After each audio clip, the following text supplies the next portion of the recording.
Salut les amis, on se retrouve pour une nouvelle vidéo, une vidéo mercato idéal du Bayern Munich.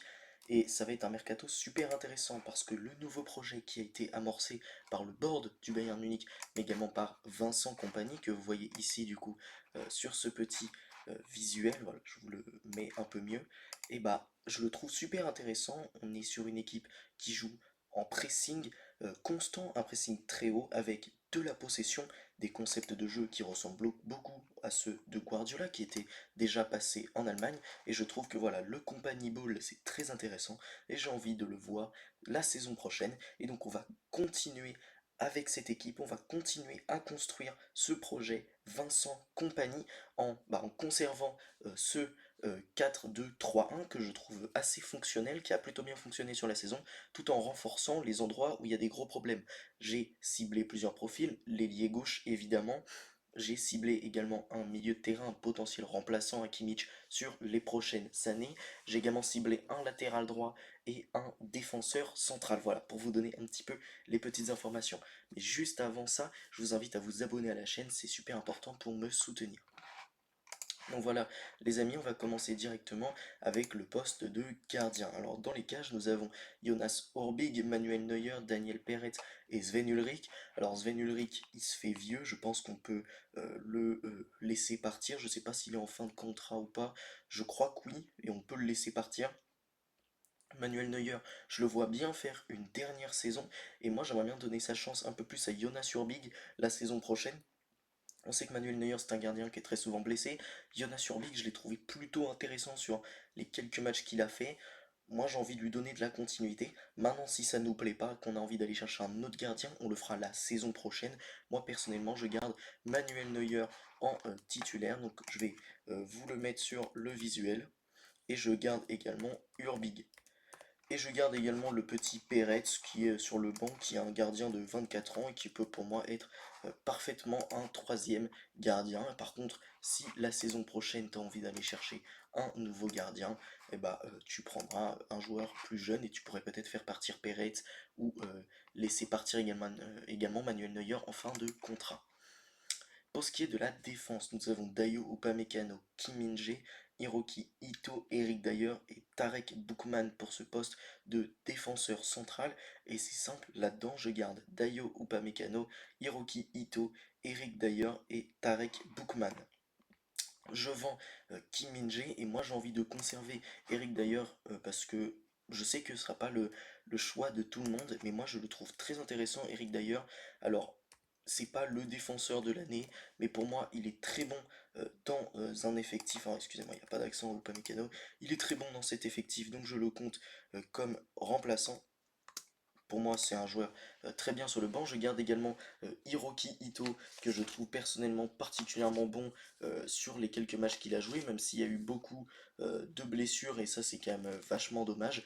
Mais moi je le trouve vraiment intéressant ce joueur, et du coup vous avez compris qu'on va garder également Tarek Boukman qui sera sur le banc, mais du coup on va chercher un titulaire, et ce titulaire je l'ai en la personne de Pau Torres de Aston Villa, que je trouve excellent cette saison. Il était également très bon la saison passée, et donc ça va être mon nouveau titulaire pour cette charnière centrale, puisque Kim Min-jae est un défenseur qui a montré beaucoup de limites cette saison, donc je le laisse partir, enfin je le fais partir. J'espère en tirer une quarantaine de millions d'euros. Selon Transfermarkt, il est à 45, mais moi j'essaie d'en toucher 40 parce que il n'est pas dans la meilleure saison de sa carrière.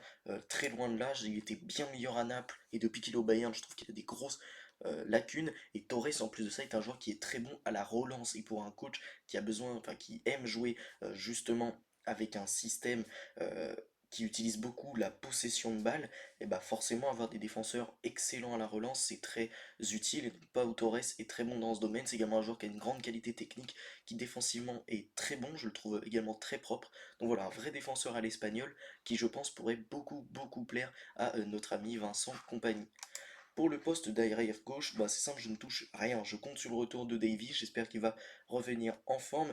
Et je garde également Raphaël Guerreiro, là il n'y a pas de problème. En plus, on a eu la chance d'avoir justement la prolongation de Davies récemment, alors qu'il était annoncé au Real Madrid. Donc ça fait évidemment plaisir qu'il ait décidé de prolonger. Et Raphaël Guerreiro, je le garde, il peut jouer arrière gauche, arrière droit, Et au milieu de terrain, joueur très polyvalent et il pourrait faire des intérims très sérieux à à une absence de Alphonso Davies. Sur ce poste de latéral droit, je vous ai dit que je recrutais puisqu'on a le petit Josip Stanisic et on a Sacha Boey. Sacha Boey, je le fais partir, j'espère en tirer 15 millions d'euros. C'est un joueur qui est trop souvent blessé, sur qui on ne peut vraiment pas compter. Donc voilà, moi je le laisse, je le fais partir autour de 15 millions d'euros. Je garde Stanisic pour moi comme remplaçant. C'est un joueur qui a fait une saison très intéressante la saison dernière au Bayer Leverkusen. Je le trouve également plutôt bon avec le Bayern Munich, même s'il n'est pas souvent titulaire. Donc voilà, moi je le conserve, mais par contre je prends un vrai arrière droit de métier parce que c'est bon. Les solutions de remplacement à la Konrad Laimer arrière droit, ça ne me plaît pas du tout. Et du coup, je prends un joueur qui pour moi peut être un véritable titulaire en puissance. C'est un très jeune joueur puisqu'il vient également puisqu'il vient de Monaco, c'est le joueur brésilien Vanderson, donc que je prends sur ce poste de latéral droit. C'est un latéral qui est extrêmement bon offensivement, qui serait un peu le pendant de Davis, mais sur le côté droit, et je le trouve très bon. C'est un joueur qui a une grande qualité technique, qui a une grande qualité de vitesse, qui est bon dans l'élimination, qui a un excellent centreur, évidemment, avec des attaquants comme Harry Kane sur la pointe de l'attaque, et bah ça fait plaisir. En plus de ça, il va je pense, se régaler en Bundesliga parce qu'il y a énormément d'espace à exploiter. Et surtout, défensivement, c'est un joueur que je trouve qui n'est pas en reste et qui est plutôt bon. Et de toute façon, si tu as besoin d'une option plus défensive, et bah, tu as toujours Stanisic sur le banc qui est très bon. Et donc je vous ai pas mis le petit Bookman, mais du coup je vais vous le mettre. Tarek Bookman, qui est un joueur voilà, qui peut parfaitement rentrer dans la rotation, qui est un jeune joueur. Donc je le compte. Je crois qu'il peut également dépanner à des postes de latéraux. Donc voilà, je le prends. Il est très intéressant, le petit Tarek Bookman. Il a que 20 ans, donc j'espère pouvoir le développer. Au milieu de terrain, là, on a quand même pas mal de joueurs. On a Joshua Kimmich, on a Aleksandar Pavlovic, Joao Palinha, Konrad Laimer, Leon Goretzka et Jamal Musiala. Alors, malheureusement, Thomas Müller est parti, hein, on ne peut plus compter sur lui. Et Jamal Musiala est actuellement blessé, mais ça ne veut pas dire que je ne compte pas sur Musiala. Je le trouve excellent, évidemment, je le conserve. Pour moi, c'est un joueur d'avenir. Il a 22 ans, c'est déjà un monstre absolu en Bundesliga, c'est un véritable crack. Il coûte 140 millions d'euros, voilà, c'est un très bon indicateur, je trouve. C'est un vrai monstre. Et au milieu, on a évidemment Joshua Kimmich, que je garde, qui est un monstre, qui est pour moi le troisième meilleur milieu de terrain du monde actuellement. Alors après, on peut évidemment parler de Pedri, de Vitinha, de Barella, d'autres joueurs excellents, mais pour moi Kimmich fait partie de ce bon top 3. Il est monstrueux. Et de l'autre côté, alors on a eu Goretzka qui a joué assez longtemps pendant la saison. Je l'ai trouvé plutôt bon, franchement, on l'avait vu il y a quelques saisons qu'il était descendu à un niveau vraiment pas terrible. Au final, là, je trouve qu'il remonte bien. On n'est toujours pas sûr de Goretzka Prime 2020, mais on est quand même sur un très bon joueur cette saison. Mais j'espère quand même revoir Pavlovic puisqu'il avait été blessé récemment. Et pour moi, Alexander Pavlovic, c'est une vraie solution d'avenir. Je le trouve excellentissime.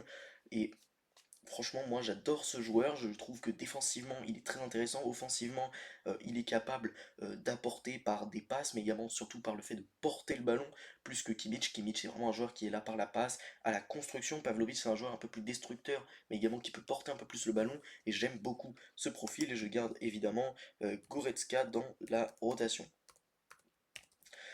Maintenant, pour ce qui est de Palinha et de Konrad Laimer, alors Konrad Laimer, je vais le conserver, je vais le mettre sur le banc parce que j'aimerais surtout que vous voyez bien la recrue, parce que la recrue, je la fais au poste de Joshua Kimmich. Et donc voilà, vous avez Laimer sur le banc, et pour Palinha, bah lui je le vends, c'est une vraie erreur de casting, et pour moi c'est un vrai ratage. J'espère en tirer 40 millions d'euros. C'est une recrue qui pour moi était plus pour Thomas Tuchel que pour Vincent Kompany. Je pense que tu essayais de conserver Thomas Tuchel à cette époque-là, donc tu lui offres un 6 bien destructeur comme il les aime, Thomas Tuchel, mais au final c'est un vrai ratage parce que ça correspond pas du tout à l'idée de jeu de Vincent Kompany. Donc pour moi il faut absolument le revendre tant qu'il a une valeur marchande. Et voilà, il a assez peu joué cette saison globalement, donc pour moi c'est littéralement un investissement totalement raté. Donc il faut le revendre pour pouvoir les réinvestir sur un joueur que je trouve excellent. C'est le petit Angelo Stiller qui évolue donc en Bundesliga. Un joueur que je trouve excellent, c'est un vrai 6 capable de contrôler, de construire des actions basses, également qui a une créativité par la passe assez intéressante, qui peut également un petit peu porter le ballon. Pour moi, c'est un profil très Kimmich dans l'idée, et pour moi, ça peut être un bon remplaçant sur du long terme, parce que Kimmich, bon, Kimmich il est pas vieux non plus, je crois qu'il a une trentaine d'années, si je ne me trompe pas, voilà, 30 ans, donc voilà, Kimmich c'est encore jeune, mais moi je prends le petit Angelo Stiller qui est un véritable crack, et en plus, bah, si tu as une avalanche de blessés à droite, bah, tu peux descendre Kimmich à ce rôle, et tu peux installer Stiller au milieu de terrain. Donc voilà, moi j'aime beaucoup ce joueur, il est dans les tablettes du Bayern de Munich depuis un bon moment déjà, et j'ai envie de rendre ce rêve des Bavarois réalité. Sur le poste d'ailier droit, donc on va parler un petit peu des attaquants. On a donc sur ce poste d'ailier droit, nous avons Michael Olise et Leroy Sané. Sur le poste d'ailier gauche, on a Kingsley Coman et Serge Gnabry. Thomas Müller part à la fin de la saison, donc lui on ne le compte pas. On a Gabriel Vidovic qui est apparemment deuxième attaquant et on a Harry Kane. Alors, évidemment, Harry Kane, on le conserve. Ça, c'est totalement logique. On a également Michael Olise que j'aimerais conserver. Donc nous avons Olysée sur le côté droit, et puis nous avons Sané également sur le côté droit, que lui, j'essaie de sortir absolument, je le trouve vraiment pas bon. Il a 29 ans déjà, il coûte 38 millions d'euros. Pour moi, il doit dégager, j'espère en tirer 40, voire 35 millions d'euros. Parce que franchement, je suis désolé, mais depuis le début, je vois à la baisse les joueurs que je vends, mais parce que bah, en fait, c'est soit des joueurs blessés, soit des joueurs vraiment pas performants, et donc j'essaye de m'en débarrasser. De l'autre côté, tu as Coman et Gnabry. Alors moi, Gnabry, je le compterais presque comme une doublure de Michael Olise, parce que Gnabry, bah, il peut jouer des deux côtés, c'est un peu le cas également pour Kingsley Coman.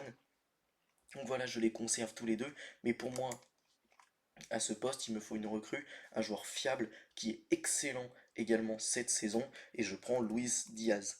Alors à Liverpool, je le trouve excellent. Alors oui, il y a quelques ratés, notamment à la finition, je trouve, mais je le trouve vraiment excellent. Moi personnellement, j'ai adoré sa saison. Alors oui, à la finition, c'est pas terrible, mais globalement, c'est monstrueux, et je pense que dans un quatuor d'attaque, Olise, Musiala, Diaz, Kane, ça peut être énorme. En plus de ça, on sait que Olise, Musiala, Diaz, Kane, c'est des joueurs importants au pressing. Enfin, Musiala, Kane, Olise, c'est des joueurs importants au pressing. Ils vont presser très haut. Et Diaz, justement, c'est une vraie boule d'énergie à Liverpool. Il presse également très haut. On l'a d'ailleurs vu jouer ce poste d'avant-centre justement pour sa capacité à presser. Donc je le trouve excellent. Et là, je l'installe totalement sur le côté gauche. Puis au pire des cas, si tu as un blessé, t'as une blessure de Kane, bah tu peux compter sur lui. Et je mets derrière lui évidemment Kingsley Coman. Kingsley Coman, c'est un joueur que je trouve toujours très bon. Moi, j'aimerais le conserver dans cet effectif, même si ça peut être un petit peu compliqué. Donc voilà, j'aime beaucoup Coman, j'aimerais le conserver. Et Gnabry, alors lui, je le conserve un peu à contre-cœur, bien que Gnabry soit pas forcément un mauvais joueur. Je trouve que cette saison, et même la saison passée, c'était déjà moins bien. Je trouve que cette saison, c'est quand même pas terrible. Mais bon, c'est quand même un super sub qui peut être intéressant dans certains matchs, et surtout tu ne peux pas vendre tout le monde. Je tiens à préciser que le Bayern n'est quand même pas un club particulièrement vendeur. Donc tu as toujours le petit Vidovic, alors lui je vais le mettre sur le banc, je pense que tu peux compter sur lui, mais plutôt comme un joueur de rotation extrême. Et puis j'oublie pas également que tu as le retour de Matistel, alors il n'est pas sur ce visuel, mais tu auras bien évidemment le retour de Matistel et de Brian Zaragoza. Alors Brian Zaragoza, pareil, c'est un joueur que j'aimerais bien intégrer dans la rotation, surtout que tu as un, justement un Kingsley Coman qui est très souvent blessé, un Gnabry également qui est souvent blessé. Brian Zaragoza, c'est un ailier gauche qui est excellent cette saison en Liga espagnole. Je le trouve vraiment monstrueux, hein. C'est un joueur qui est extrêmement rapide, qui a une capacité d'élimination dans un contre un énorme. Donc voilà, moi j'ai envie de compter sur lui, c'est un jeune joueur. Et tu as également le retour de Matistel, donc qui peut pour moi être un véritable joker entre guillemets à Kane si tu as une blessure. Il peut également dépanner au poste de Musiala, il peut dépanner au poste de Diaz, il peut dépanner au poste d'Olise, il peut jouer un peu partout. Donc voilà, si tu as une blessure de Musiala, tu mets Tel, Coman sur le côté droit, tu mets Olise en numéro 10, voilà, ton problème est réglé, Tel il peut jouer absolument partout sur le front de l'attaque, donc c'est parfait, et je trouve globalement que ce mercato idéal est parfaitement équilibré. Donc voilà, tu as un nombre quand même assez conséquent de joueurs, tu as Kane, Tel, donc ça fait deux joueurs, 3, 4, 5, 6, 7, 8, 9, 10, 11, 12, 13, 14, 15, 16, 17, 18, 19, 20, 21, 22, 23, 24, 25, 26. Je crois qu'on a à peu près 26 joueurs. Peut-être que je me suis trompé dans mes calculs, j'espère pas. Mais on a environ 26 joueurs dans cette équipe. Donc ça fait plaisir, hein. C'est un effectif qui est plutôt complet. Donc voilà, je le trouve vraiment intéressant, ce petit mercato idéal. Je trouve globalement qu'on a des alternatives à tous les postes. Donc voilà, c'est très bien, je trouve que ce mercato est quand même particulièrement équilibré, et pour le coup j'ai bien aimé le faire, il n'était pas particulièrement compliqué, mais je le trouve sympa, parce que c'est un club duquel on ne parle pas souvent, dans les médias français surtout, et voilà, j'avais envie un petit peu de mettre la lumière sur la Bundesliga, un championnat que je trouve très intéressant, mais également sur le Bayern Munich, une équipe dont le projet de jeu me parle, j'aime beaucoup ce qu'ils font, malheureusement ça s'est arrêté tôt en Ligue des Champions, mais t'as eu une avalanche de blessés. Bon, si j'avais pu également me concentrer sur le staff médical, j'aurais peut-être fait quelque chose parce que franchement, le staff médical du Bayern, je le trouve un peu cata cette saison. Les blessures à répétition de Ito, de Coman, de Pavlovic également, il y a eu la blessure de Pavlovic, de Davis, de Moussiala, d'Upamecano, de Neuer, t'as quand même eu beaucoup de blessés cette saison, c'est quand même pas de bol, puisqu'en plus de ça, ça tombe dans des moments importants, mais voilà, j'essaie quand même de relever un petit peu ce Bayern Munich, et j'espère qu'il pourrait retrouver rapidement les derniers carrés de la C1. Bah voilà, ça me ferait vraiment plaisir de revoir de nouveau ce club génial dans les géants de la Ligue des Champions. Les amis, j'espère que cette vidéo vous a plu. Si c'est le cas, n'hésitez pas à la liker, à la commenter, surtout à vous abonner à la chaîne, c'est super important pour me soutenir. Sur ce, salut les amis, à la prochaine.